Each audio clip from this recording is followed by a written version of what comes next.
बिस्मिल्लाहिर्रहमानिर्रहीम। नाज़रीन अस्सलाम वालेकुम। मैं हूँ इमरान वसीम। नाज़रीन, नया पड्डा पड़ गया है। बानी तहरीक इंसाफ इमरान खान को नीचे भेजो या साबिक वज़ीर आज़म इमरान खान को नीचे उतारो। तो ये क्या मामला है? क्या नया पड्डा पड़ा है? और इमरान खान को नीचे भेजने या नीचे उतारने का क्या मामला है? एक तो इन मामलात की जो डिटेल्स हैं वो आप नाज़रीन के साथ हम शेयर करने जा रहे हैं। इसके अलावा फैसल वाडा साहब के लिए बुरी खबर है। अब वाडा साहब को आप नेशनल मीडिया पे देखते हैं, बड़े दबंग किस्म के बयानात देते हैं, बड़े दबंग किस्म के दावे करते हैं, बड़े दबंग किस्म की पेशगोइयाँ करते हैं।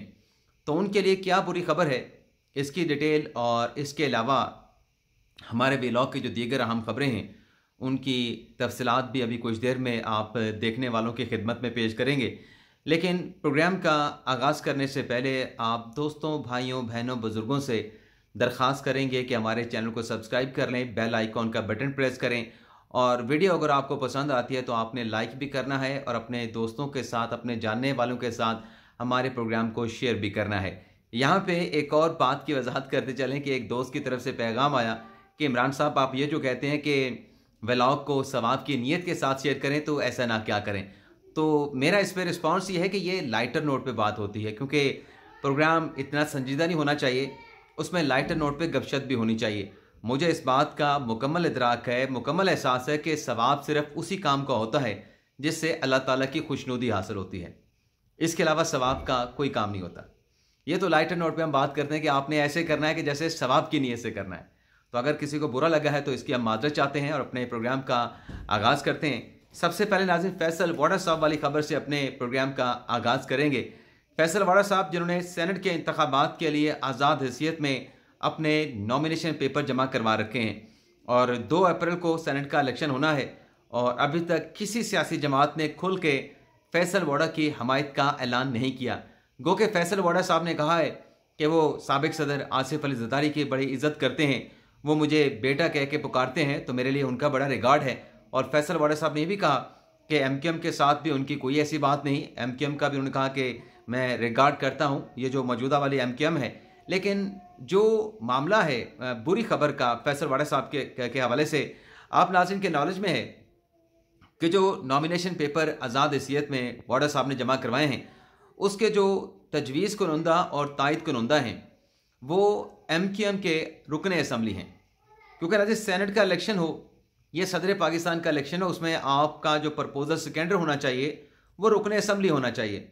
तो एमक्यूएम ने फैसल वाडा साहब के नॉमिनेशन पेपर के ऊपर प्रपोजल और सेकेंडर जो थे उसके सिग्नेचर किए, एमक्यूएम के रुकन असम्बली जो अरकान थे उन्होंने किए। अब लगे रहा था कि एमक्यूएम वाले उनको वोट भी करेंगे, उनको सपोर्ट भी करेंगे और फैसल वाडा साहब सिंध असम्बली से इलेक्शन जीत भी जाएंगे। लेकिन आज खबरें ये सामने आ रही हैं कि एमक्यूएम का जो अपना इजलास हुआ है उसमें इस बात की मुखालफत की गई है कि एमक्यूएम फैसल वाडा साहब को वोट और सपोर्ट करे। और अब तक की इतलात के मुताबिक एमक्यूएम ने फैसल वाडा साहब को टिकट देने का या कुछ और मामला उनको सपोर्ट करने का हतमी तौर पर कोई फैसला नहीं किया, बल्कि एमक्यूएम में ये बातें चल रही हैं कि जो पार्टी के लोग हैं, जिसमें आमिर चश्ती साहब हैं, जिसमें शहबाज ज़हीर साहब हैं और जो दीगर पार्टी के जो वर्कर हैं जो आज तक पार्टी के साथ खड़े रहे हैं, उनको ये टिकट मिलना चाहिए, मतलब उनको उनकी सपोर्ट पार्टी को करनी चाहिए। लेकिन अब तहरीक इंसाफ में आवाज़ें तो उठ रही हैं, अपना एमक्यूएम में आवाज़ें तो उठ रही हैं कि सपोर्ट पार्टी के लोगों को करना है, क्योंकि एमक्यूएम के लोगों ने भी अपने नॉमिनेशन पेपर जमा करवा रखे हैं। तो अब देखते हैं कि ये फैसला एमक्यूएम वाले फैसल वाडा साहब के हक में करते हैं या फैसल वाडा साहब के खिलाफ करते हैं। जो भी नाज़रीन एमक्यूएम का फैसला होगा या जो भी एमक्यूएम ने फैसला लेना होगा वो इतना आसान नहीं होगा। फैसल वाडा को इनकार करना भी एमक्यूएम के लिए इतना आसान नहीं होगा और उनको इनकार करके फिर अपने लोगों को सपोर्ट करना ये भी बड़ा अपहिल टास्क होगा एमक्यूएम के। लेकिन बहरहाल देखते हैं क्या इस पर फैसला होता है। इसके अलावा नाज़रीन एक और चीज़ मेरे जहन में आई जो कल आपके साथ शेयर करना रह गई। जो कल 23 मार्च पे मुख्तलिफ अहम शख्सियात को अवार्ड दिए गए, निशान पाकिस्तान, तमगा हुस्न कारकर्दगी और भी इस तरह के बहुत शख्सियात को अहम एजाज़ात से अवार्ड से नवाजा गया। उसमें एक तो नाज़रीन वो जो अहम शख्सियत हैं, पुलिस ऑफिसर हैं डेरा इस्माइल खान से, जो कि बहादुरी की, दलेरी की, ईमानदारी की मिसाल बने हैं, और उन्हें अदनान खान उनका नाम है, तो उनको भी तमग़ा शुजाअत से नवाजा गया है। तो ये मेरे ख्याल से इस तरह की जो शख्सियात हैं, मैं उनको उनकी तस्वीर भी आपको दिखा देता हूँ, उनको अप्रिशिएट करना चाहिए जो ईमानदारी के साथ अपनी जिम्मेदारियाँ सरअंजाम देते हैं और मुल्क के लिए ख़तरात को भी जो है वो गले लगा लेते हैं। तो मैं आपको नाज़रीन दिखाता हूँ, ये जनाब है जिन्हें कल ये तमग़ा शुजाअत दिया गया है। ये नाज़रीन आप देखें, पुलिस ऑफिसर हैं और नौजवान पुलिस ऑफिसर हैं, और इलाके के लोग बताते हैं कि ये स्टार ऑफ ब्रेवरी हैं। जैसे मैंने कहा कि दलेर हैं, बहादुर हैं, और इलाके में अमन कायम करने के लिए दहशतगर्दों के खिलाफ इन्होंने बड़ा काम किया है। इसके अलावा नाज़रीन, जब अवार्ड्स का हम जिक्र कर रहे हैं तो एक चीज़ कल फिर वो एक और भी रह गई, वो नाज़रीन ये थी कि इमरान खान का नाम जूती पे लिखने पे भी एक शख्स को अवार्ड दे दिया गया। अब वो नाज़रीन शख्सियत कौन है, आपके सामने है। खैर, अपना पेशावर की वो शख्सियत जिनका नाम नूरुद्दीन अलियास साहब हैं, जिन्होंने इमरान खान साहब को पेशावरी चप्पल का तोहफा दिया था। अब चूंकि इमरान खान साहब अडियाला जेल में हैं, अडियाला जेल में खान साहब को कैदी नंबर 804 का टाइटल दिया गया है, तो अब पीटीआई के लोग हैं खान साहब को नाम से पुकारने की बजाय नंबर से पुकारते हैं। यानी कैदी नंबर 804 जो है एक तरीके से इमरान खान का नाम बन चुका है। इमरान खान के नाम से कैदी नंबर 804 जुड़ चुका है। अब यहाँ पे आप देखें कि उन्होंने एक जूता बनाया नूरुद्दीन अलियास साहब ने, जिसपे कैदी नंबर 804 लिखा गया, उस पर जो है वो अवार्ड दे दिया गया। अंदाज़ा कर लें कि पाकिस्तान में मयार जो है वो क्या है लोगों को एजाज़ से नवाजने का। आगे बढ़ते नाज़रीन, नया फड्डा किस बात का पड़ा है नाज़रीन, अब इस पे आ जाते हैं। और फिर इमरान खान साहब को नीचे उतारो, खान साहब को नीचे भेजो, इस पर भी हम डिटेल में बात करेंगे। फड्डा नाज़रीन पड़ा है शाहिद अफरीदी के खिलाफ जो कंपेन, जो प्रोपेगेंडा चल रहा है। पहले तो आप देखें ना कि पीटीआई के सोशल मीडिया टीम ने शाहिद अफरीदी के खिलाफ जो प्रोपेगेंडा किया, जो कंपेन चलाई, उस पर मरवत साहब ने अगर एक स्टांस लिया कि कौमी हीरो हैं शाहिद अफरीदी, उनके खिलाफ इस किस्म की कंपेन जो है वो पीटीआई के सोशल मीडिया प्लेटफॉर्म से नहीं चलनी चाहिए, तो मरवत साहब के इस अच्छी बात पे एक अच्छी चीज़ की निशानदेही की गई कि गलत हो रही है, इसको दुरुस्त किया जाए, ऐसा नहीं होना चाहिए। शाहिद अफरीदी के खिलाफ हमारे हीरो हैं, लेजेंड का लफ्ज़ इस्तेमाल किया मरवत साहब ने शाहिद अफरीदी के लिए, उस पर तहरीक इंसाफ के सोशल मीडिया ब्रिगेड वाले मरवत साहब को पड़ गए। ये तो नाज़रीन चलो जो हुआ सो हुआ मरवत साहब के साथ, लेकिन मरवत साहब ने जो रिस्पांस आया आगे से उसको उन्होंने बर्दाश्त किया, झेला उन्होंने। लेकिन यहाँ पे एक और डेवलपमेंट हुई है, नया जो फड्डा पड़ा जिसका मैंने जिक्र किया, अली मोहम्मद खान साहब ने भी शाहिद अफरीदी साहब के हक में लिखा ट्विटर पे। अब उनके साथ क्या बनी है मैं आपको बता देता हूँ।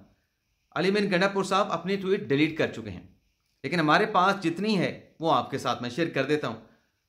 ये नाज़रीन अली मीन गंडापुर साहब की ट्वीट है, पढ़ देता हूँ। बिस्मिल्लाहिर्रहमानिर्रहीम, जिस तरह के इनका अंदाज़ है अली मोहम्मद खान साहब का कि कुरानी अल्फाज से बिस्मिल्लाह पढ़ के अपनी बात का आगाज़ करते हैं। कहते हैं कि एक मुल्क जिसमें नौजवान नस्ल के पास हीरोज़ पहले से ही कम रह गए हैं, जिनको देख कर वो ज़िंदगी में बड़ा नाम पैदा करें, हमें कौमी हीरोज़ के बारे में बात करते हुए बेहद एहतियात बरतनी चाहिए। अच्छी बात की है, अच्छी बात की अली मोहम्मद खान साहब ने। आगे लिखते हैं कि कौमी हीरोज़ कौमी सासा की तरह होते हैं, इनका ख्याल रखना चाहिए। इसमें क्या बुरा लिखा, लेकिन इस पर इमरान लालिका साहब हैं, पीटीआई के दबा के सपोर्टर हैं, चाहने वाले हैं, ये लिखते हैं। ये पहले आप देखने आते, कोड करके रीट्वीट किया गया है। और ये इमरान लालिका साहब की जो ट्वीट है ये कल रात 9:37 पे की गई है, 23 मार्च को। अब अली मोहम्मद खान साहब को ये जवाब क्या दे रहे हैं। अब पीटीआई के सीनियर रहनुमा हैं, बड़ी कदर है अली मोहम्मद खान की पाकिस्तान तहरीक इंसाफ में। इमरान खान साहब खुद भी अली मोहम्मद खान को बड़ी कदर के निगाह से देखते हैं। आपको याद होगा कि जब इमरान खान के खिलाफ अदम एतमाद की तहरीक आई, तो उस अदम एतमाद की तहरीक की जब वोटिंग हो रही थी, तो अली मोहम्मद खान साहब जो है वो कौमी असम्बली के ऐवान में वाहिद पीटीआई के रहनुमा थे जो बैठे रहे, जो ऐवान छोड़ के नहीं गए थे। उन्होंने कहा मैं यहाँ पे बैठा हूँ, मैं नहीं जाऊँगा असम्बली को छोड़ के। तो इस पे अब अली मोहम्मद खान साहब ने ये बात करने पे, अली मोहम्मद खान को इस बात करने पे इमरान लालिका ने कहा लाख दिलानत, यानी अपने ही पार्टी के लीडर को, खान साहब के साथी को क्या कह रहे हैं, लख दिलानत। तो आड़े ते दौर फिटे मुंह। मतलब आप अगर कोई अच्छी बात करें कि आप गलत कर रहे हैं, इस गलत बात को छोड़ें, ऐसा नहीं होता, कौमी हीरो हैं, तो उस पर अपने ही रहनुमा को, पार्टी के जो कदावर शख्सियत है उसको सोशल मीडिया वाले, पीटीआई के सोशल मीडिया वाले पढ़ गए। तो ये नाज़रीन शऊर है कि अच्छी बात अगर कोई बता रहा है कि भाई आप गलत कर रहे हैं, उसी को गालियां देना शुरू हो गए। तो अफरीदी साहब के साथ इन्होंने क्या किया, ये तो अपने लोगों को नहीं छोड़ते, अपने लोगों को चबा जाते हैं, अपने लोगों को खा जाते हैं, अपने लोगों को लताड़ देते हैं। अगली खबर नाज़रीन गज़ा के हवाले से है। इसराइल बॉम्बिंग जारी रखे हुए गज़ा के मासूम शहरियों पे। अब इस मामले पे नाज़रीन जहां तकरीबन सारी दुनिया में बात हो रही है कि ये बॉम्बिंग ख़त्म होनी चाहिए, गज़ा के मासूम शहरियों को निशाने बनाने का सिलसिला ख़त्म होना चाहिए। ख़ास तौर पे मासूम बच्चे, उनको देख के लोगों की आंखें भर आती हैं। अब ये मामला तो चल रहा है, महीनों से चल रहा है। अब इसराइल के वज़ीर आज़म नेतन्याहू साहब ने बाकायदा वार्निंग दे दी है। नेतन्याहू साहब ये कहते हैं कि हमने अमेरिका से कह दिया है, अमेरिका के वज़ीर ख़ारजा से कह दिया है कि हमास के ख़ात्मे के लिए हमारे पास कोई ऑप्शन नहीं कि हम रफ़ा में दाखिल हों।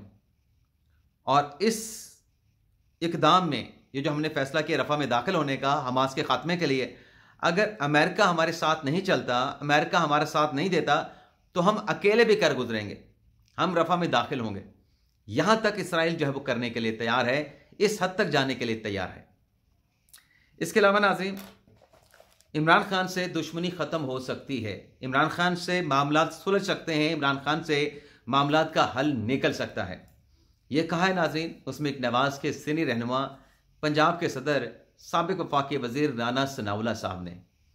राना सनाउल्लाह साहब कल जी न्यूज़ के प्रोग्राम नया पाकिस्तान में आए हुए थे, जिसमें इसी बात पे बात हो रही थी, राना सनाउल्लाह साहब के उस बयान पे कि या तो ये ख़त्म हो जाएंगे या हम ख़त्म हो जाएंगे।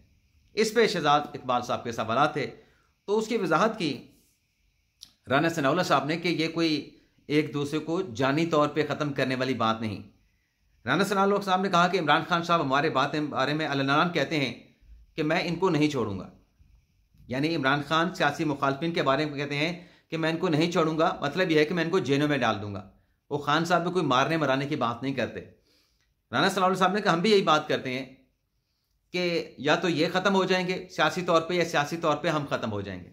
लेकिन अगर खान साहब, राना सनाउल्लाह साहब ने कहा कि अपने सियासत में से ये मखसूस सियासत का जो एजेंडा है ये निकाल दें, तो मामलात ख़त्म हो सकते हैं, मामलात हल हो सकते हैं। अब उस बात की वजाहत तो राना सनाउल्लाह साहब ने कर दी, लेकिन क्या इमरान खान साहब ये बात ख़त्म कर सकते हैं कि मैं सियासी मुखालफिन को नहीं छोड़ूंगा, मैं सियासी मुखालफिन के साथ नहीं बैठूंगा? ये अगर खान साहब सिलसिला ख़त्म कर दें, अपनी सियासत से ये वाला हिस्सा निकाल दें, तो खान साहब की टोटल सियासत यही है कि अपने सियासी मुखालफिन को एलिमिनेट करने वाले या इस नोयत के बयानात देना। तो खान साहब अगर इस किस्म के बयानात नहीं देंगे, तो उनका जो वोटर सपोर्टर जो खान साहब के इस किस्म के बयानात से, तकरीरों से जोश पकड़ता है, एक्साइटेड हो जाता है, तो वो एक्साइटमेंट ख़त्म हो जाएगी। एक्साइटमेंट ख़त्म हो जाएगी तो खान साहब की सियासत ख़त्म हो जाएगी। लेकिन बहरहाल वो अल्लाह बेहतरी का रास्ता निकाले, इन सियासी जमातों को पाकिस्तान की बेहतरी के लिए मिल बैठ के जो है वो बातचीत करनी चाहिए।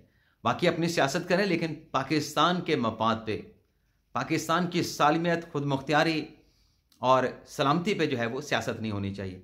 अब आ जाते हैं कि इमरान खान साहब को नीचे उतारो, ये क्या मामला है। साइफर केस में नाज़रीन खान साहब की अपना कन्विक्शन हो चुकी है, ना सिर्फ इमरान खान साहब की बल्कि शाह महमूद कुरैशी साहब की, और इस्लामाबाद हाई कोर्ट में मुकदमा चल रहा है, आपके सामने है।